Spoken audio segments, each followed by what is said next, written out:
Bwana, mambo vipi? Karibu tena kwenye Msafi Max TV.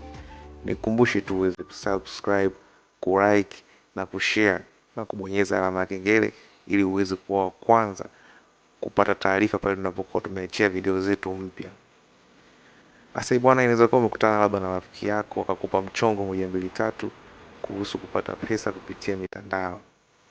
Sasa tunajua hapa nyuma kidogo kuna makampuni mengi yalikuja yakidai kwamba yanatoa pesa kwa njia ya kutazama video zao, kwamba utatumia bando lako kutazama video, baadaye utapewa pesa. Lakini tunajua kabisa kwamba hayo makampuni mwisho wa siku yaliondoka kwa kuchukua pesa za watu na kupotea nazo.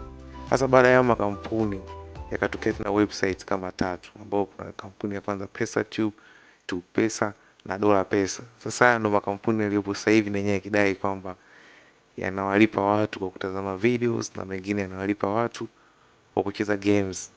Sasa mimi nikukumbushe tu kwamba mtandaoni kuna njia nyingi za kupata pesa, lakini kuna njia 3 muhimu. Mtandaoni unaweza kupata pesa kwa kuuza bidhaa, kwa kutumia skills zako unaweza kupata pesa, na kutoa huduma fulani unaweza kupata pesa. Sasa nataka niwakumbushe tu kwamba sio kila inayoandikwa Tanzanian shilling kwamba inaweza ikawa pesa. Sio kweli. Sio kile inachoandikwa kwamba labda 100,000 Tanzanian shilling kwenye hizo website kwamba ni pesa. Sio kweli. Na ukweli ni kwamba hizi zote ni scams. Tuna pesa hazitoruhusiwa kutoka. Yaani hauwezi ukalipwa pesa kwa kutazama tu video. Huoni inakuwa ni uongo, na hapo unakuwa unapoteza tu muda wako. Instead na hapo labda uongeze thamani